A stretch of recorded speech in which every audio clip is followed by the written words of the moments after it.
안녕하십니까. 지금 조현 이 장관인데 어제 중국에 가가지고요. 중국의 왕이 외교부장, 왕이 중국의 공산당의 중앙외사판공실의 주임인데, 공산당에서 외사판공실, 중앙외사판공실 주임, 그러면서 이게 외교부장도 겸직하거든요. 중국 외교부에서는 이게 가장 최고위직이 왕이입니다. 왕이 외교부장. 겸 이제 공산당의 중앙 외사판공실의 주임이다. 왕이. 이 자국의 조현이가요, 어제 회담을 했습니다.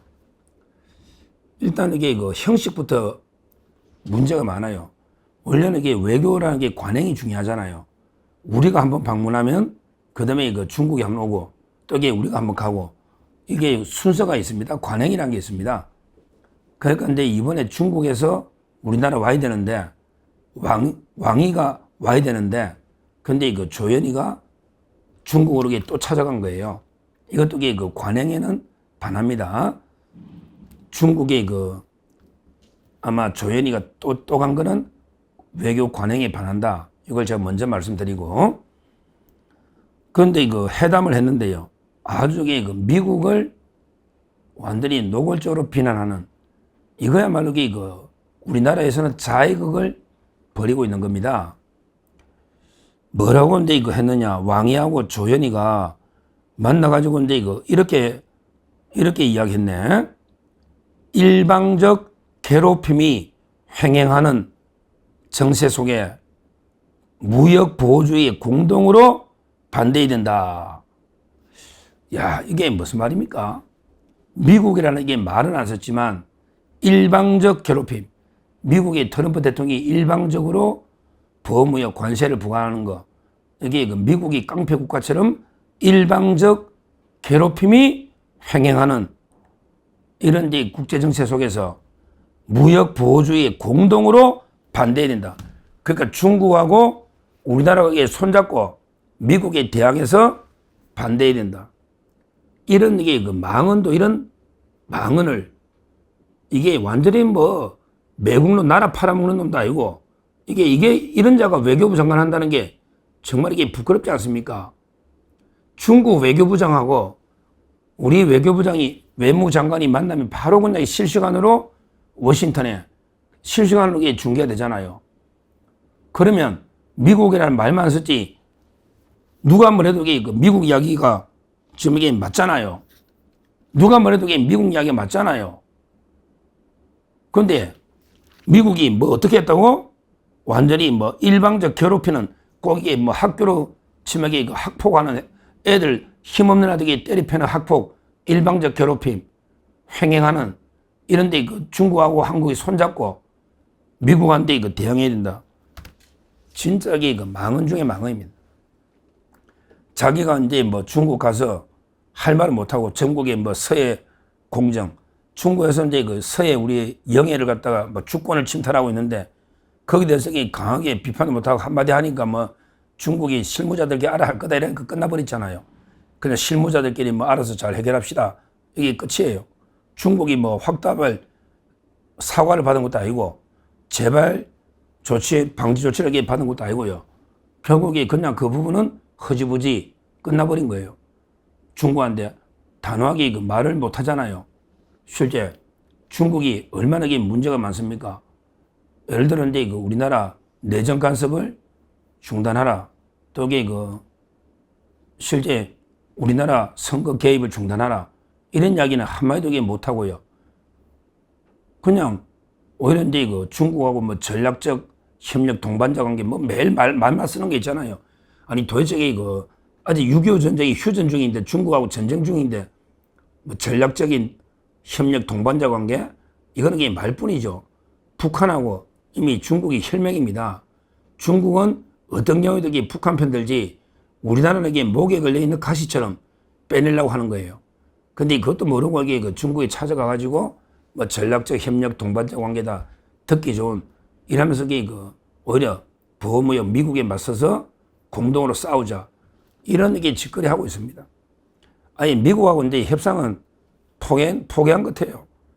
관세 협상도 뭐 이제 물 건너간 게 아닌가.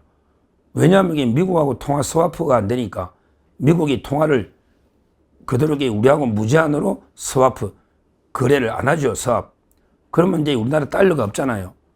외환보유고가 총 4천억 돼도 1년에 2, 300억도 가용할 수가 없는데, 그러면 이게 미국이 뭐 3,500억 달러를 직접 계좌에 현금으로 꽂아라, 직접 투자.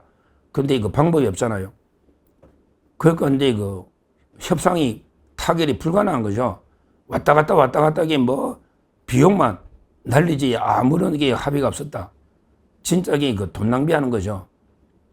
그러면 이제 뭐 관세는요, 최저가 25, 그 다음에 철강, 알루미늄 관련 품목이 계속 늘어나가지고 이게 50%, 그리고 반도체도 100%, 의약품은 최대 250%까지 엄청난 게 관세 폭탄이 떨어지고 있습니다. 그러니까 이재명으로서는 이게 진퇴양난이죠. 협상을 해도 나쁜 합의가 되니까 이제 국민을 속일 수가 없잖아. 협상해도 이게 불가능하고, 협상 안 하니까 이게 기업이 관세 폭탄이 다 죽어나고 우리나라 주력이 다 무너지니까 나라가 이게 뭐 이래도 저래도 무너지게 생겼는데, 지금 이 판국에 중국 가가지고 외교부장하고 만나서 미국이 뭐 깡패 같은 일방적인 괴롭히는 이런 게 불량국가 아니냐. 그러니까 미국에 맞서서 우리가 같이 손잡고 싸우자. 이러니 과연 이게 협의가 더 어려운 거 아닙니까? 결국 이 나라가 더 파탄나는 심각한 상황이 오히려 미국을 더 자극하는 이런 짓거림하고 있으니, 일국의 외교장관이라는 놈이 완전히 나라 말아먹는 이런 매국노 짓을 하고 있다, 이 말입니다. 아니, 중국에 무슨 현안이 있다고 지금 이게 벌써 몇 번이에요. 옛날에 특사로 박병석이 보내고요. 또 전성들의 아무 의미 없는 우원식 이렇게 또 보내고요. 이번에 또 조현이가 중국에 올 차례인데 또 이게 조현이가 또 가고요.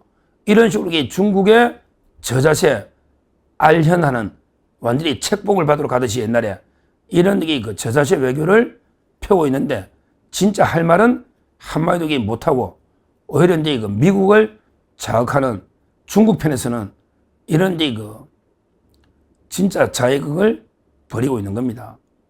항상 국제 질서가 급변할 때 가장 중요한 게 어느 편에 설 거냐. 적과 동지를 확실하게 구별해야 됩니다. 누가 뭐래도 지금은 미국, 일본, 그 다음에 EU, 유럽, 또는 호주, 캐나다, 이런 자유민주 진영이 우리의 동지입니다.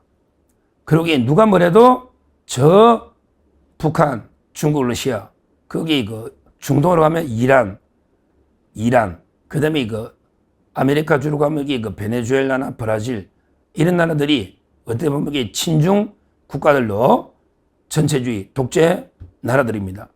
그런데 이재명 정권은 지금 딱 본색을 드러내서 중국 편에 서겠다. 그 다음에 우리 민족끼리 북한 편에 서겠다. 이거거든요. 이러면 나라가 바로 무너지고 망하는 겁니다.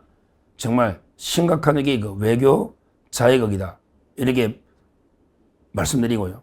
하여튼 이 조현희 이자는요, 진짜 외교장관 자격이 없는 자입니다. 이자가 계속 국회에서도 미국 욕을 하면서 옛날에 우리가 알던 우방 동맹 미국이 아닙니다, 이러면서 미국을 비난하더니 급기야 중국까지 가가지고 중국하고의 전략적 협력 동반자 관계고, 미국이 일방적으로 괴롭히는 이런 폭력 불량 국가인데 우리 중국과 맞서서 미국에 대항하겠다, 이런 짓거리를 조현이가 하고 있는 겁니다. 하여튼 그러니까 이재명하고 하는 짓이 똑같은 거예요. 결국 이재명, 김민석, 그 다음에 정청래, 조현까지요. 거기에 위성락 말할 것도 없죠. 이런 좌파적인 좌파들을 반드시 우리가 끌어내려야, 그래야만 대한민국이 바로 설 수 있다, 이렇게 말씀드리고, 정말 심각하다. 이러면 미국과 협상은 거의 더 파탄이 아닌가. 정말 대위기다, 이렇게 다시 한번 경고를 합니다. 감사합니다.